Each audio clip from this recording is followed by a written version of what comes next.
Hello, good afternoon, everyone.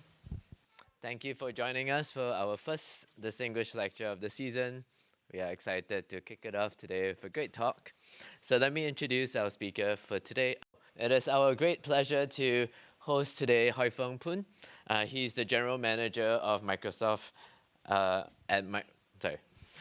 the Real World Evidence Group now, new name, at Microsoft Research, where he leads biomedical AI research and innovation. So he's been responsible for a string of milestones in AI and plus medicine that which you probably have heard of, going from, say, PubMed GPT to more recently, in collaboration with Sheng, their GigaPath Pathology Foundation model, which was featured in Nature last year. These models have been downloaded tens of millions of times. They've won Best Paper awards from ENLP, NACO, UAI, etc. But even more impressive is how he and his team have taken these research innovations and really translated them into change in clinical and pharmaceutical practice. Hoifung is also one of our own UW alums, so we are very happy to welcome him back to give us a talk today. Awesome. Can everyone hear me? Thanks so much. As Pang Wei mentioned, I spent 6 amazing years across the street in Allen. I heard about the new building. I always want to see it. I'm looking for excuse, and Pang Wei, thanks so much for organizing and inviting. I already spent a wonderful days meeting with so many of you, and so it's really the most energizing part, right? Some of you asked me how come sort of like I end up working on precision health because as many of you know, I'm actually a straight CS person. I'm a lay person to biomed, right? So, and actually the short answer is that I don't know how hard biomed and health is, right? So 14 years ago when I graduated from UW, I joined Microsoft Research. That coincides with the 10-year anniversary of Human Genome Project, so I find that's super cool, right? So, and then again, sometimes ignorance can be a blessing, so not knowing how hard it is, I jump on it. So over the years, I just have so many battle scars, so to some extent, this talk is just to share with some of the learning with you guys. I also want to give a big shout out of Professor Sheng Wang, who is a dear friend and collaborator that he actually interned with me 10 years ago. And then we start some very early exploration of like genomic knowledge embedding, right, on cancer drug combos. And then a few years ago, he told me he'd come back, and then we started to having some fun, hang out even more, and blaze a trail on a few things, so as you will see later. And as Pang Wei mentioned, like, please feel free to interrupt me with any questions and comments and suggestions. I want to start with the talk with one observation, right, which really motivated a lot of our work. Is like history shows that technology is really the most powerful democratization forces. Every one of us, if we think about it, right, we have actually much better healthcare compared to any king and queen in the past. So then that naturally begs the question, which is like, can we empower everyone in the globe to have the same kind of high quality healthcare and compared to the most resource person like Bill Gates and Steve Jobs, right? And in fact, you can say that this is not even enough, right? Because even the best healthcare today have giant growth area. Like Steve Jobs, unfortunately, with all the resources he has, still unfortunately succumbed to the cancer. So can we actually be even more ambitious to say, can we empower everyone in the globe to have much better healthcare compared to even the most resource person today, right? So actually this whole talk is just one long argument to say this is not completely crazy questions, right? In fact, with the advent of Gen AI, arguably we already start knocking at the door. Now, of course, and I don't want to also bring our hopes too high, right? So,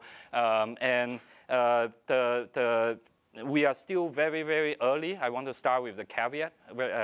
So some people liken this moment to be like the moment when we first discovered that copper wire can conduct electricity, right? So in some way, we are kind of like trying to figure out the equivalent of light bulb, right? We are searching for that, application. But also, in the meantime, we have to be very careful. We have to kind of avoid the equivalent of electrocuting people, right?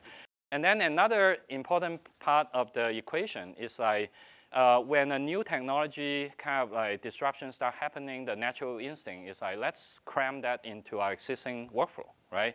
But actually the much bigger opportunity come when we were able to reimagine the entire workflow ecosystem and the business models and so forth, right? One of my most favorite example is a movie. When movie was first invented, right? The killer app at that time is like a single camera, a fixed angle recording stage play, right? So now you can contrast that with like Mission Impossible or any of your favorite Hollywood, right? So those are some of the kind of carry in mind. If you look at our entire research program, because I'm NLP guy by training, so I like to think about what we do is kind of like trying to learning the language of a patient, right? So a cancer patient, for example, may have CT, MRI, digital pathology, multiomics, and so forth. Each modality is screaming at us about the patient, but if we don't know about the language, then they just sound like gobbledygook, right? So, but on the other hand, if we can master that multimodal language of the patient, then we can start to build this virtual patient as a digital twin that can start allow us to forecast disease progression and counterfactual treatment response, which is really the moonshot of precision health, right? Now, this is very exciting, but AI is no magic, right? So sometimes AI might appear magical because we apply the right algorithm on the right data. Now, in biomedicine, what's actually remarkable is that in the past few decades, there has been rapid digitization. So 10 years ago, this would be a mandatory slide in a cocktail party, right? Which showed that actually compared to genomic sequencing, Moore's law is actually a sucker, right? And then another big disruption, which is often somewhat understated, is actually electronic medical record. And sometimes we forget that how recent this thing is, right? Basically the past 15 years. So with all this kind of data, and we start to have sort of emerging giant opportunity. So if you think about medicine, how do we advance medicine today, right? It's basically advanced by one trial, clinical trial at a time. Now, a median phase 3 cancer trial, right, costs, kind of take years to execute, and then costs upward of $100 million, right? And you only get actually about 3,000 data points, right? By contrast, every day we get for free billions and billions of data points in routine clinical care that document patient journey from diagnosis to treatment to outcome. So if we can crack the code and distill the insight underneath those patient journey, then we basically unlock this giant population scale free lunch. Now, obviously, some of you probably have heard about this real-world evidence. Actually, that might be the minority in this audience, right? About a decade ago, when I first proposed this thing within Microsoft Research, and people are like, what the heck is this thing, right? So are you talking about contrasting with, yeah, please? Sorry, I don't know if you want questions held till later. Please. Isn't there a very different character to the two different sorts of data you mentioned? Like a clinical trial is meant to determine whether or not something is safe, and the other is passively observed data. So those aren't substitutable, right? Yeah.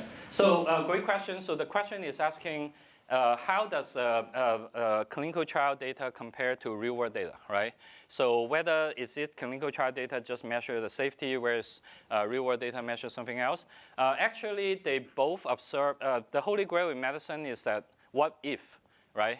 The question, what if, right? So if you have a cancer patient here, given everything you know, what if we put them on drug A versus drug B, right? So the efficacy, now obviously safety profile, side effect is another part you want to measure.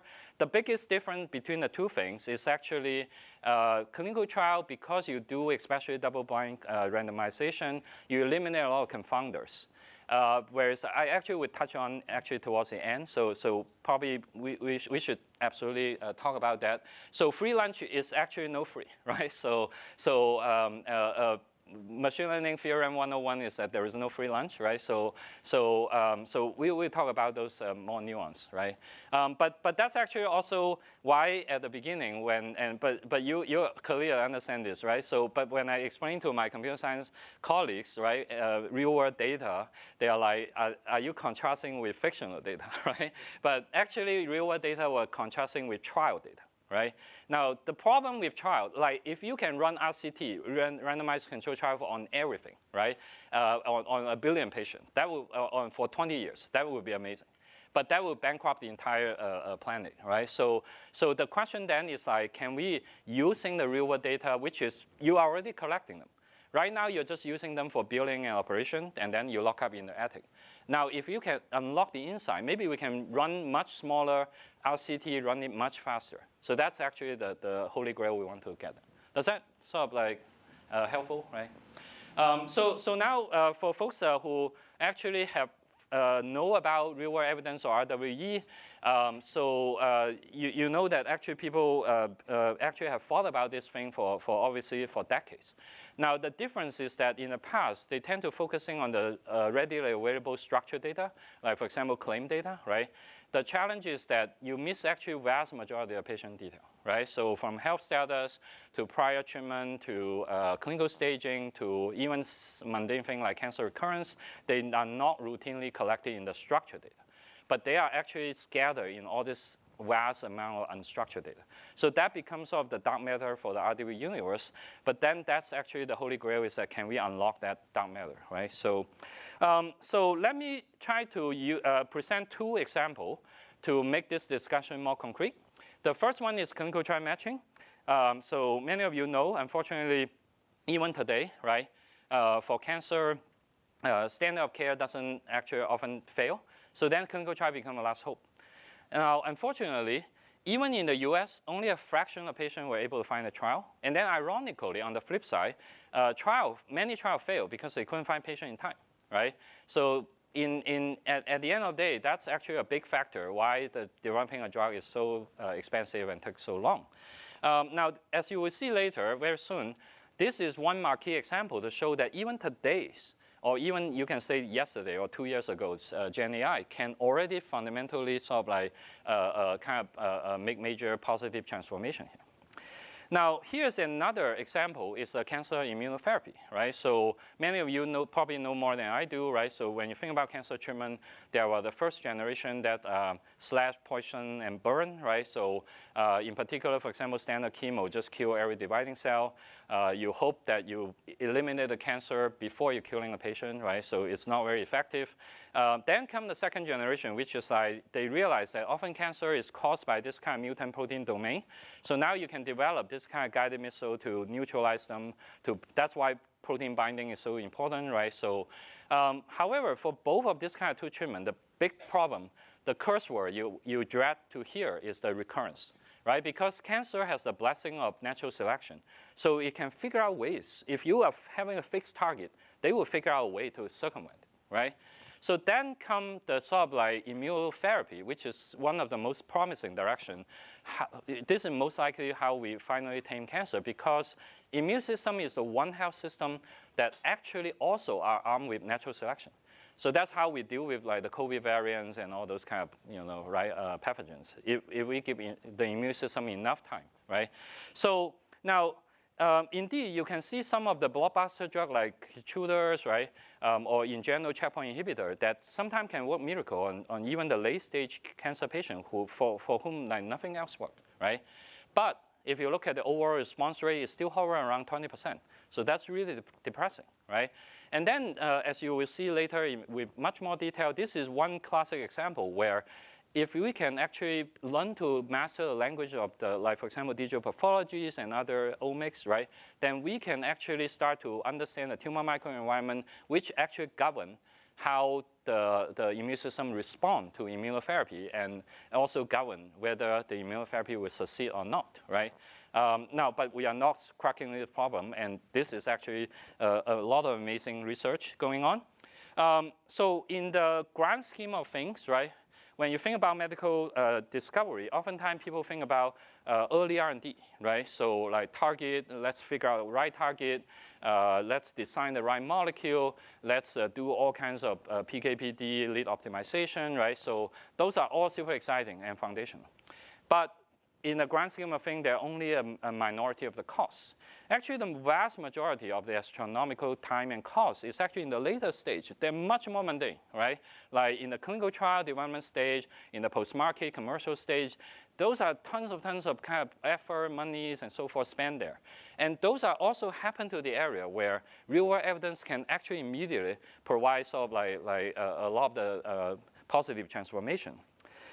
So all these are very exciting. And then the trillion-dollar question is like, can AI deliver, right? So these days you hear lots of exciting things, right? Hypes and so forth. Then there are pushback, skepticism, and so forth. So to help myself actually figure out the chaos is I actually think about sort of the value creation for Gen AI actually span this spectrum of what I would loosely call the productivity gain to the creativity gain, right? On the left-hand side, these are the regime where human expert perfectly capable of doing that.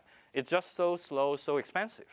And it's a chore, right? So you talk to those people who do those work. They actually don't really want to do those work, right? So at least don't want to do the boring part of the work, right? So then the AI can basically automate the chore to alleviate those challenges and supercharge the speed. Now, obviously, on the right-hand side, that's a holy grail, right? So can we automate kind of discovery, right, for creativity gain? So this is sort of the moment I often think about sort of the Amara's law. So basically what they observe is like we tend to overestimate the short-term progress, right? So we tend to be too anxious, right? And then too optimistic. And then that leads to all the hypes and then the blowback, right? So for example, we are still very far from automating discovery for creativity gain. But also, ironically, we also can be underestimated the long-term progress, even though major transformation is already happening. So right now in Gen AI for biomedicine, actually major transformation already happening on the productivity gain side. So let me go back to the clinical trial example, right? So one challenge is like, these are all the texts that describing what the trial is looking for, right? So, and actually 2 years ago when GPT-4 just came out, I had one of my team members looking at it. He basically literally screamed at me across the corridor to say, hey, you have to look at this, right? So it turns out that even at that time, GPT-4, right, you can just using a natural sounding prompt, and it can automatically organize all those trial criteria, including the nested logics, right? So trial, like GPT-4, look at that, and it's kind of perfectly capable of figuring it out. Now, of course, for the trial matching, trial is never the bottleneck, right? So farmer can afford to hire people to structure those, right?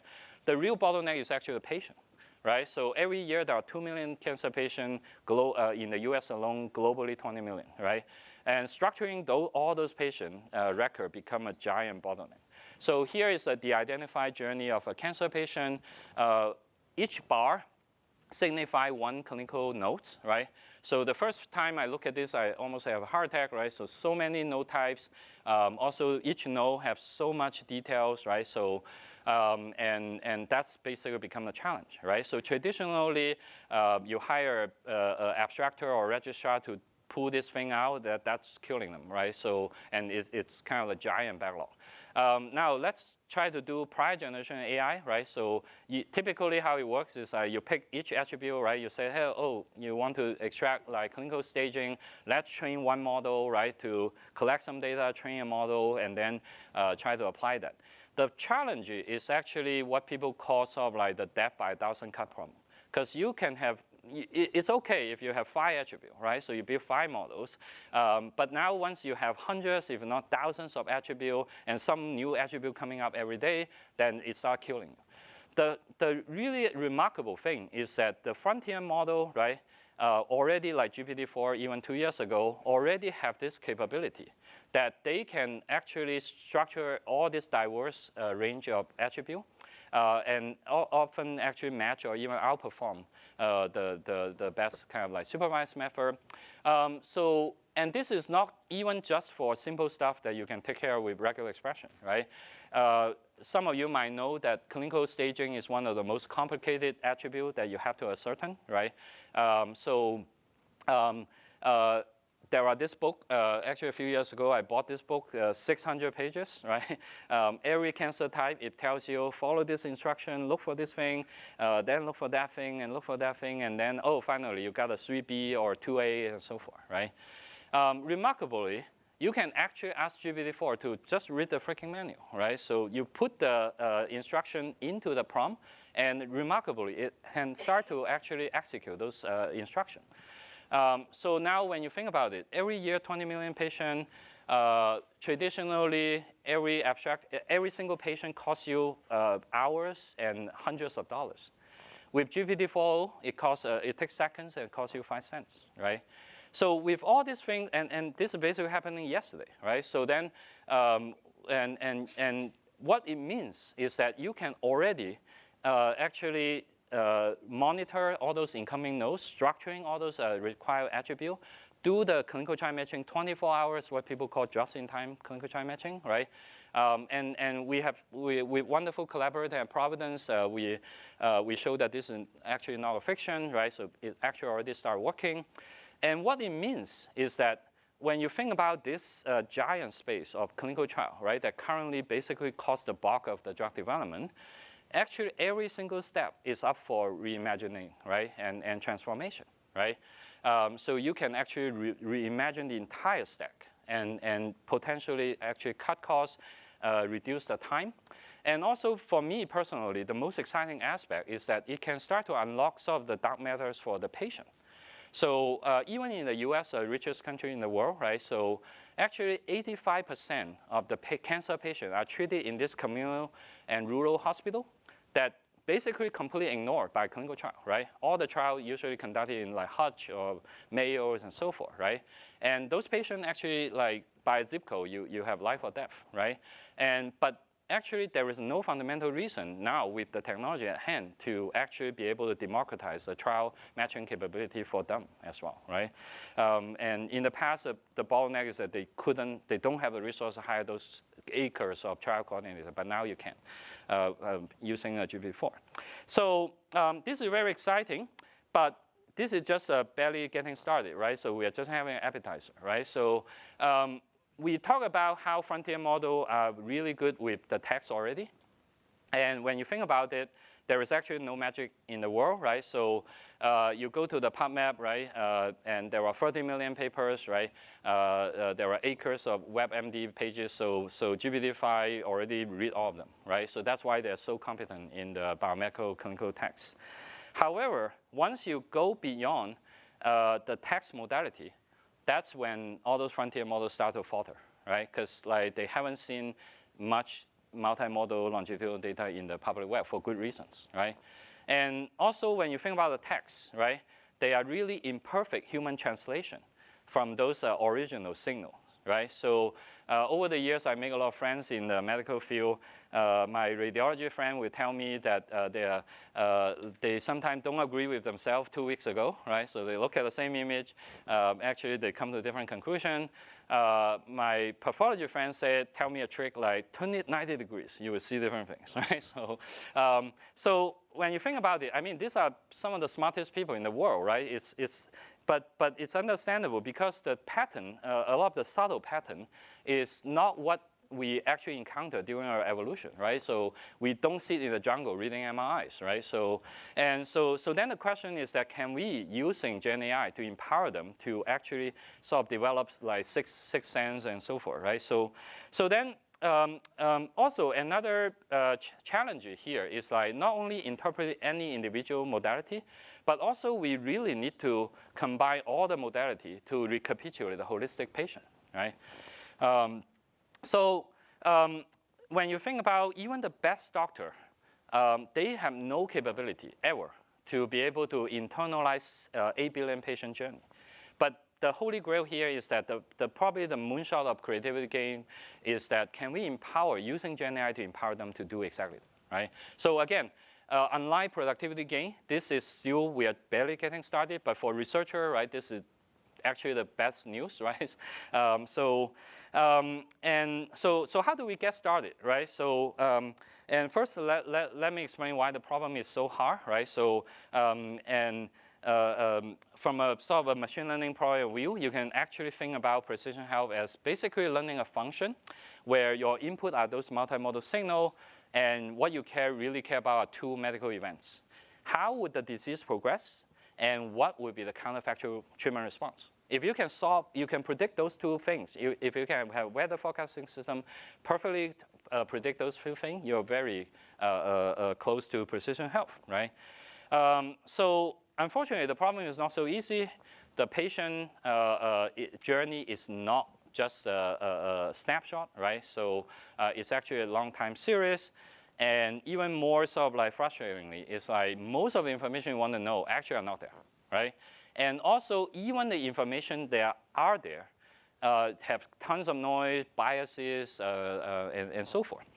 But this is actually exactly why Gen AI can be so promising for precision health, because the Gen in the Gen AI obviously means like generative model. That is basically we try to model the joint distribution of all the clinical attributes, right? So seems like we sign up to do a much harder job, but if we can even make some progress there, that gives you actually a super powerful tool, because you can then using that joint model to compress the observed information into a compact patient representation.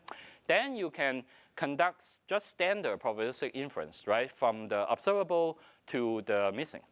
And then those holy grail kind of future prediction crystal ball is basically a special case. So, so this basically motivates us to kind of start to think about, hey, can we start from those multimodal longitudinal real-world data, and then pretrain this powerful kind of like kind of patient representation that's essentially serve a digital twin, right? And Gen AI basically bring us a much powerful tool to start doing this. Now, if on the flip side, if we can start to even make some progress here, right? If this digital twin is even just like fractionally useful, accurate, then what we can start doing is essentially sort of like a population scale patient-like me reason, right? So for example, if someone have a cancer diagnosis, right, if they have resource, the first thing they do is to seek second opinion. But if we have this digital twin and virtual patient, you can snap your finger, you can get 1 million second opinion instantly, right? So you can look at all the similar patients in the population, you can interrogate what happened to them, what are the treatment, what are the response, and then you can immediately improve kind of like patient care. Now on the flip side, you can also start to compare the responder with the sort of exceptional responder versus a non-responder, right? And then you can start to interrogate, hey, why those 80% of patients don't respond to Keytruda, right? And so obviously many of you are familiar with this concept about emerging property, right? So if you have a large capacity enough model, you suck up large enough of data, then you can start to actually get to a competency that you probably haven't even imagined at the beginning. So now basically we can start to let our imagination run loose, right? It's like, what if we can actually internalize those 8 billion multimodal longitudinal patients, and what kind of emerging property we can actually unlock, right? How far can we go beyond the glass ceiling of today's healthcare, right? So that's kind of in a nutshell, sort of like what are the challenges, but also what are the promises.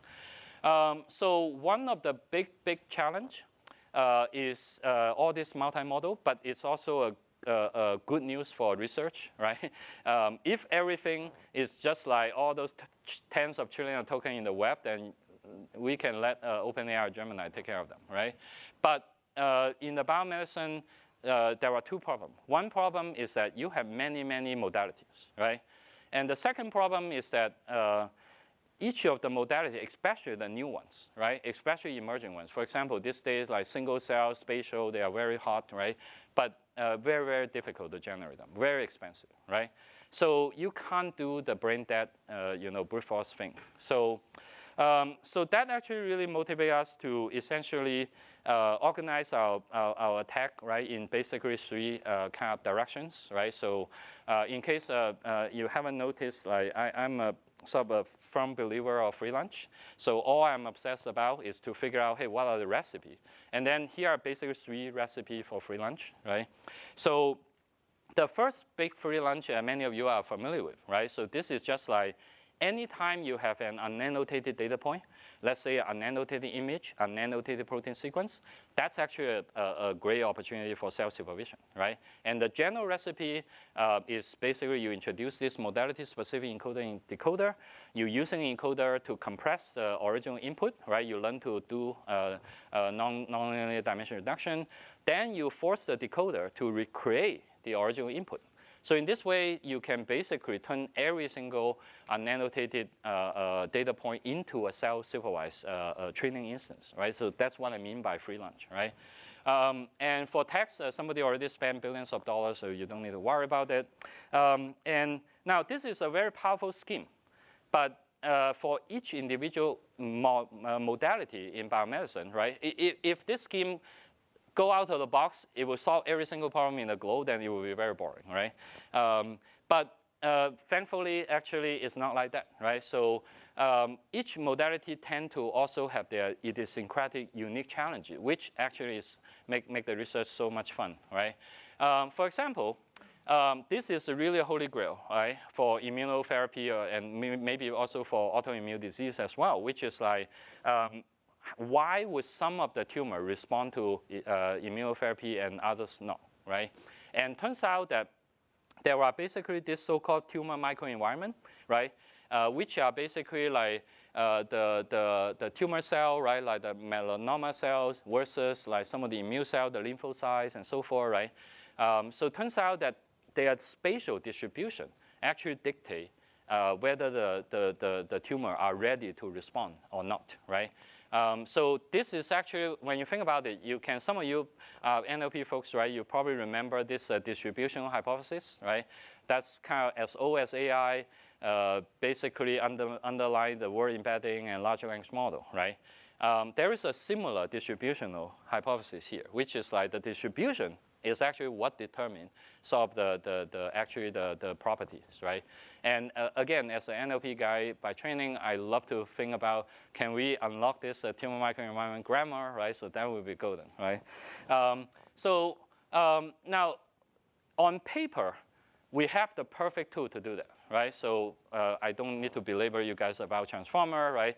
So for images, what does a transformer do? Essentially what it does is like, you have an image, you have lots of pixels, right? So transformer basically said, let's pass message between every two pixels, right? So all those layers are basically, you unroll this message, you do it multiple times. Eventually every pixel know everybody else, right? So this is awesome. This is why transformer is so powerful that capture arbitrary complex information and dependencies and so forth. But it has one Achilles heel, right? As you well know, it's like, because you have to pass pairwise messages, so then the computations scale quadratically. Now, unfortunately, digital pathology is some of the largest images in the world, right? So when I first set foot on this work field, and my pathology friends told me that they use one analogy that actually stuck in my mind. It's like, if you print a standard pathology slide, right, in using standard printer resolution, it will cover a big chunk of a tennis field, right? So think about that, right? So, which means that you multiply that by quadratic, that literally immediately kill you, right? So a single pathology slide can cost billions of time of compute compared to your beloved cat and dog images, right? So beforehand, that's actually the fundamental challenge where if you look at digital pathology for a long time, that's why they said, okay, I can't handle this giant gigapixel images. Let's chop it up into 256 times 256 tile or patches, right? Let's look at each patches and maybe put a CNN, maybe put a multi-instant learning and so forth. I mean, you can do for some very simple stuff that are just local features, right? But when you have to model the tumor microenvironment, which require the global distribution, then this is far from enough, right? So that basically motivates us to start thinking about, hey, what can be the solution? So in speech recognition, they have this idea about diluted attention. So we basically try to steal this idea to apply to digital pathology, right? So the idea is actually very simple, right? So quadratic is not actually that scary if your input is small, right? So that's why we actually use transformer to success to many, many things, right? So which means that you can, in your local neighborhood, you can afford to pass messages, right, left and right, right? And after you do that, every pixel know every neighbor very well, right? So now what it could kill you is that when you try to pass message from the one neighborhood to some neighborhood very far away, right? That's when it start to bring a problem. But we don't have to actually pass messages between every pixel, right? Because every pixel in the local already know the neighbor, so you can elect some representative, and then let the representative actually passing the messages, right? So that's basically the underlying ideas. So we have actually wonderful, wonderful collaborators in Providence, and also Professor Shen Wang here. I also want to give a big shout out, embarrassing, Hanwen Xu. He did one internship and got a Nature paper, right? So, and we want to keep hiring you forever, right? So, and so it's so wonderful to see how this actually pretty much changed digital pathology overnight, right? So before the GigaPath paper, everybody is like, oh, MIL, patch level modeling, tile level modeling. Then suddenly you see all the leading lab ditching their old kind of patch level models, scrambling, everything now becomes slide level, right? So we are very, very excited to see. And one thing that I just want to give a sneak peek about the creativity gain idea, right? So we try to throw some really hard problem to GigaPath, right? So we don't want to throw some conventional like cancer subtyping, and those are semi-solved problem, right? We want to say, hey, what can you find a signature, right? Across 31 cancer type, right? So keep in mind, like digital pathology give you the morphology, right? And different cancer type have very different morphology, right? So initially when we proposed this experiment to our pathology collaborator, they thought we were crazy, right? So, but then we said, well, it's just burning a few GPU, right? So what does it hurt? So surprisingly, it actually discovered some non-trivial signal, at least for some of the key kind of like genes, right? And so surprisingly, for a few key genes, actually you could actually come up with one single signature that unify all 31 cancer subtypes, right? And based on those seemingly very different morphology, and still predict the biomarker status, the mutation status, right? So that's actually a really sort of like surprising thing for our collaborators. Now, obviously, compared to the holy grail for automated discovery, this is just a baby step, right? So, but what it actually really heartening for us is like it give you a glimpse of the future. So this is one of my favorite graphs all time. Sometimes if I'm depressed, I start looking at a graph like this, right? So when I started this journey, my biggest nightmare is like waking up, like we do some work, publish some paper, and waking up like biomed people say, oh, there is no use, right? So this is sort of like kind of validation to tell us maybe we are not entirely kind of like imposter, right? So another really exciting thing is that when we started the project, I feel very good because our collaborator have 2 scanners, identical scanner, and a single team to run the scanning. I said, great. We wouldn't have that much a batch effect, right? But then when we actually got the paper out and when we're releasing a model, I become very nervous, right? Because that means like when you go out of the door and everybody have a different scanner, different kind of stainings and so forth, right? Would it actually work, right? So what's actually amazing is that we start to see some of this validation, like these are fantastic researchers in Mount Sinai and MSK. They run a global prospective trial across multiple continents and institutions. And then they show that they can actually fine-tune our GigaPath model to actually predict some key biomarker. So in fact, there is also a really interesting story behind, right? So for lung cancer patient, it's well known that EGFR mutation status actually dictate sort of like your response to many drugs. Pharma develop tons, acres of drugs that target EGFR mutation, right? So every single guideline for lung cancer treatment is like you have to sequence. You're committing a crime if you don't sequence EGFR. But even in the US, actually a quarter of cancer patients didn't have that status, didn't have that sequence for whatever reason, right? But if we can using the digital pathology, which are dirt cheap, right, $1 and almost always available, to predict the EGFR status, then can allow them to very quickly. They also have to make the decision very quickly for first-line treatment, right? So and sequencing can sometimes still take a long time, right? So then you can basically then say, I can use the dirt cheap H&E slide to predict the EGFR status, then focusing on the sequencing resource on those high likelihood people with this.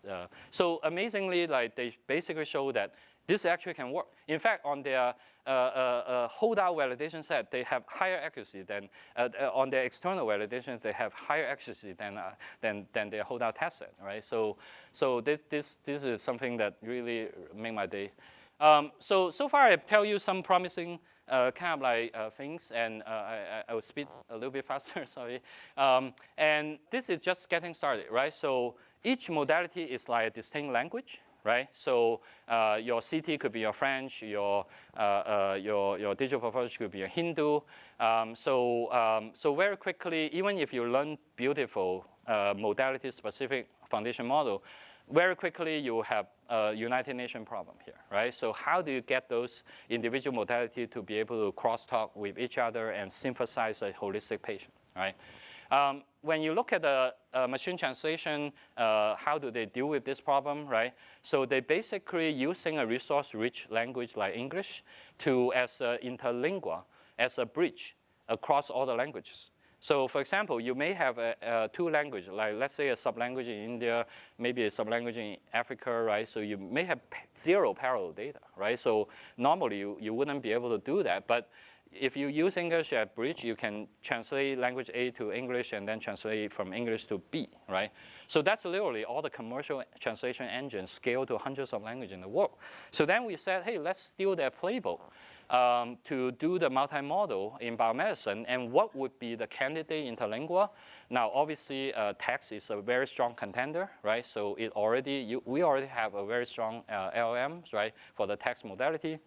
Also, for any modality under the sun, turns out that when you conduct a study of that modality, you usually leave some paper trail. So which means that you often have lots of another second source of free lunch is like all those modality text pairs.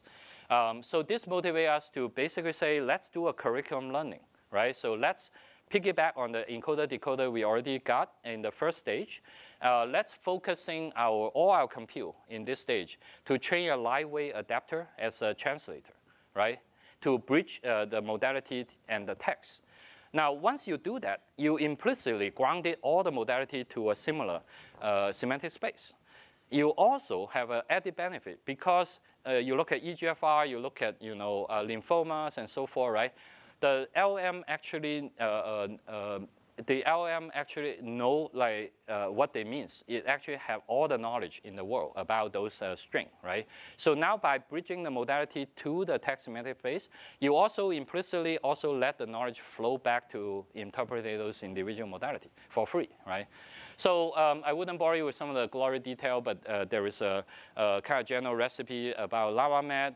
And then we also apply that to radiology,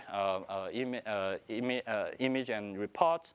And then you can also modify this recipe to include a mass decoder, right, to do image analysis, right? So for example, if you have a medical image, the first thing you want to do is like, does that contain some object that you care about, right? If it does, where is it, right? And then also once you locate it, and can you actually figure out the precise segments, right? So in the past, often these tasks are conducted separately, right? So for example, when you use the very popular SAM and MedSAM, many of you probably know, right?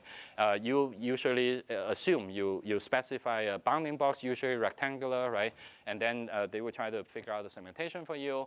But what we actually find is that we can actually using the same recipe, using natural language interface to unify across 9 image modalities, 64 object types, right? So I'm really lazy people, so I often dream about let me talk to the model and let it do all the work, and that dream started coming true, right? So and by doing all this, like we can actually start to recognize all those different kind of like objects all at once, right? So by the way, this is joint work with Professor Shen Wang, and we actually come up with a title segmenting everything everywhere all at once, right? Unfortunately, the editor thing is too sensational, so so we have to end up with a very boring title.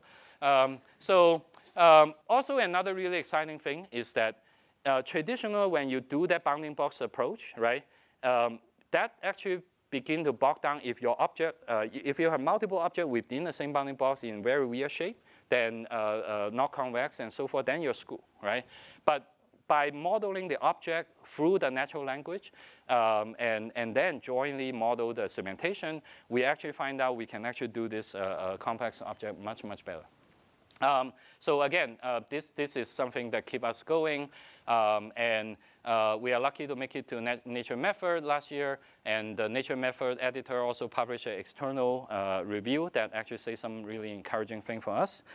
So all these are great, but actually there is one last, and I would say actually the most important free lunch, which is actually the patient journey themselves, right? So all of you know that GPT-4 basically learn by doing predict next token, next token, next token. It seems like a very dumb way to learn things, right? But if you can do it for 10 trillion tokens, suddenly something magical happens. Now, what if we can do virtual patient by learning to predict next event, next event, next event, right? So again, if you do it for just like 2,000 journey, nothing much happened. But what if you can do it for 8 billion journey, right? So now that's very exciting. But if you know the story about GPT, right? What they do is like they don't go to Satya ask for $1 billion to train GPT-4 all at once, right? So they first sort of like have to de-risk the direction, right? By training GPT, GPT-2, GPT-3, figuring out the scaling law, right? What is the optimal compute? Because you could be very, very wasteful if you haven't set those parameters carefully, right? So what we did is that we first using some kind of small kind of like data set to de-risk the scaling law. And then we actually are very fortunate to work with the Epic Cosmos folks to portray arguably the largest patient foundation model in the world from 300 million patient journey, right? What's amazing is that this is basically a model, right? It's already close to our dream about virtual patient because this is a model that it can suck up the history and then can basically simulate the trajectory by just predict next event, next event, next event, right? So by doing that single simulation, you can actually perform all kinds of tasks out of the box.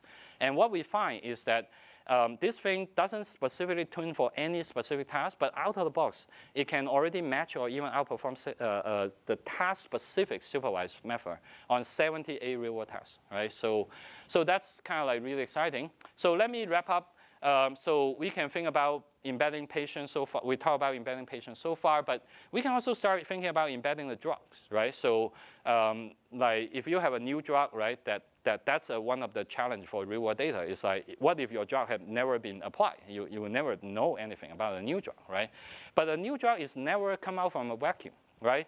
It actually are similar to many, many drugs that people have tried before. So not only you have a patient like me, but you have a drug like me, right? So what if we can embed every goddamn thing, right? And then do a universal embedding calculus, right? So so that will be very exciting. So I would just quickly touch on some of the very exciting future work. For example, GigaTime is joint work with Hoifung and Sheng. So this is basically about how can we actually not only kind of look at the cell morphology, but what if we can also using that to infer the cell state, right? So hopefully we'll share something more public soon. Another really hot topic is obviously reasoning and RL, right? So the truth is that we run our quality token in the web, so we have to find free lunch, right? So one of the free lunch is like, what if you have a verifiable reward, then that you can generate things like AlphaGo training do, right? The challenge for healthcare, unfortunately, is that not many things can be readily give you a verifiable reward. So I would say especially in the multimodal reasoning, there is acres of exciting topic to be explored. Now, we did some tiny baby step, and it already have very promising result, actually on some very influential. So the team basically did some work, and they are like, oh, there is this very popular benchmark. Maybe let's just secretly upload something, right, and to test how the model does. And then a few days later, they come back the result, and then suddenly we get a call from a bunch of the health system to say, oh, who did this, right? And turns out that we basically kind of wipe out, all the settings and so forth. So it's quite exciting. And another 2 years ago, the buzzword obviously is generative, right? Last year last year is a multimodal, right? And this year is agent, right? So one thing that I find really fascinating is about this notion that somebody called a solopreneur, right? So what if you can one person run a unicorn, right? So this is actually not that crazy, right? But obviously not here yet. Like one thing we probably have to develop agent MBA first, right? So there are a bunch of things. We start with some tiny baby step in the tumor board. Surprisingly, already got our CEO quite excited, maybe too excited. I want to kind of end with one provocative example, right? So with everything we have here, we actually have a really powerful tool at our hand, which is the following. Given any research protocol, and if you have a part of our real-world data, right, you can actually conjure up a virtual case arm and a virtual control arm. And then what it means is that you now have a population scale free lunch for hypothesis generation and testing. So now come back to actually the question asked earlier. There are two challenges, right? One challenge is that a lot of those data in clinical trial, you have human to structure all those, right? So, but actually Gen AI can start to actually, do a lot of those structuring. Now, the other thing is like Gen AI doesn't magically solve yet, which is the confounding problem, right? So because in the real world data, you have all kinds of confounding, right? It might be just happen to only the more healthy people, you assign that to the one drug, right? Then you will get a wrong conclusion. So, but there are all kinds of techniques to try to mitigate this problem, right? So to show that, yes, please. Sorry to interrupt you. I'm Michelle from College of Education. Generative AI, I'm so interested in it because we're a multimodal field. There's neurologists, there's SLPs, there's everybody, even organizational behavior, who use behavior analytics. What I want to know is where does Microsoft have any idea about the field of autism, and where does that fit into where your human fit? Mm-hmm. And where are you getting your expertise from? Got it. And ethics and fidelity and protection of information and experiments and all that. Perfect. Really important question, right? That's really one of the foundational questions. So I will ask you to pause the thought. Let me finish one slide, right? And then I can get to it. The question is really a fantastic question, which is like there are so many disease areas. So far we talk a lot about cancer. What about all the other, especially the behaviors and so forth? I would say there is many reasons we pick cancer to focus on as a beachhead area.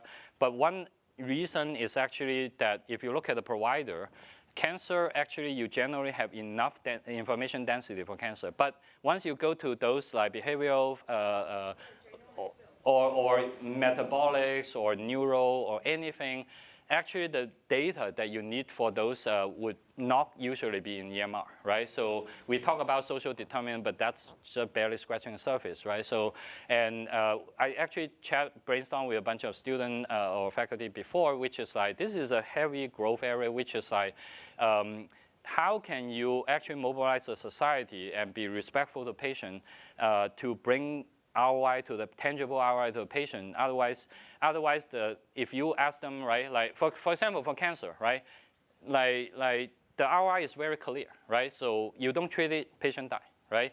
But when you look at like, oh, what if like there are significant risks in 20 years for Alzheimer, right? And because you have the significant risk, please give me all your lifestyle, phone, everything, right? Then then that trade-off is not that obvious. So I would say we don't have answer for a lot of that, but I think that's both a technology issue, which is like, can technology, if you have the data, can technology extract the insight and bring patient the ROI? The cool thing is that the technology getting more and more powerful, so the ROI could be bigger and bigger. Then the second thing is that conditioning on the ROI, how would the society figure out a social contract to actually do that, right? So, so hopefully that addressed some of your question. But let me also finish a thought here, which is like, so we really want to turn the real world data into an experiment space, right? But if we can figure out the structural issue, if we can alleviate some of the confounder, then what it does is that we can already start seeing some promising signs. So here are some of the marquee lung cancer trial, right, including the original Keytruda trial. So with our Providence collaborators, we actually show that Providence real-world data, we can actually sort of like arrive at similar conclusions, statistics, compared to the published randomized control trial, right? So again, this is still tiny baby step. And also I want to re-emphasize that I'm not advocating that we will replace RCT. That remains the gold standard for medicine, but we might be able to run RCT much smarter, much faster, much less costly, right?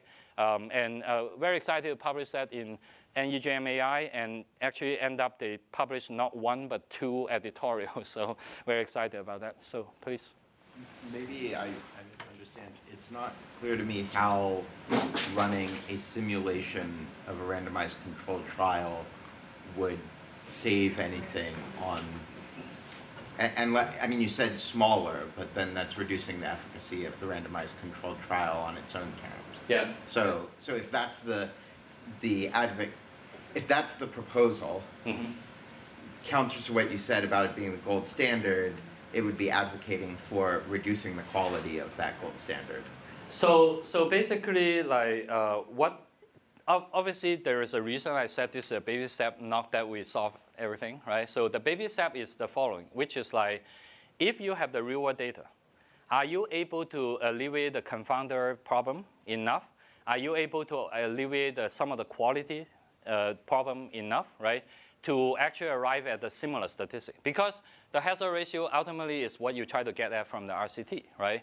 So at least that's one of the endpoint, right? So this experiment just showed that there is that possibility.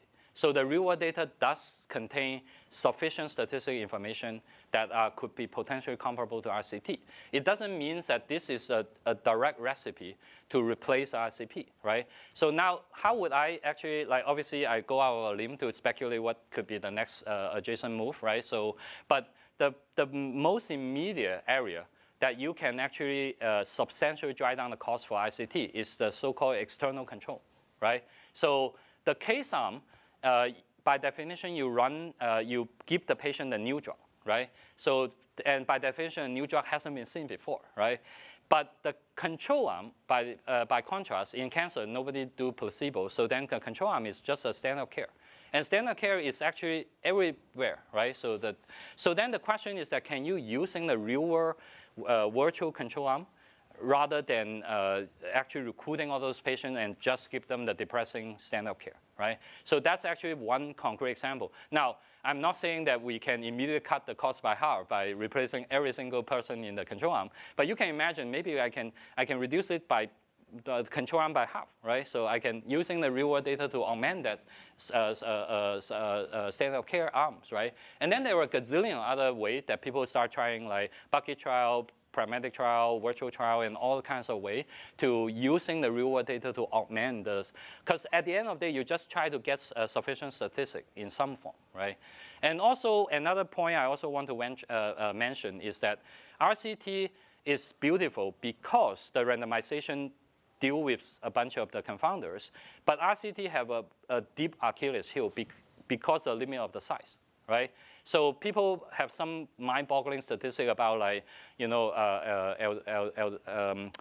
sort of asthmas and so forth, right? So it turns out that you have a drug applied to the population, and you look at like how representative your original trial to actually the applicable population is like single-digit percentage, right? So I'm not saying that sort of like we will completely do something very different tomorrow, but I'm saying that there is promising direction to actually improve.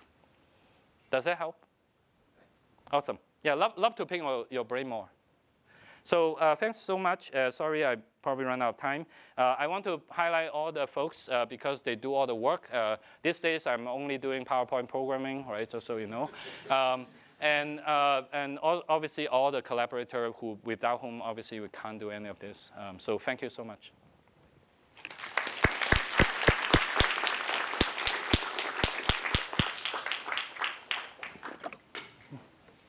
So as you've already alluded to, the model today is that you have a new drug, you do a clinical trial that is simultaneously extremely expensive, but also quite small. Yeah. And then you have a yes/no decision, good for everybody, nobody.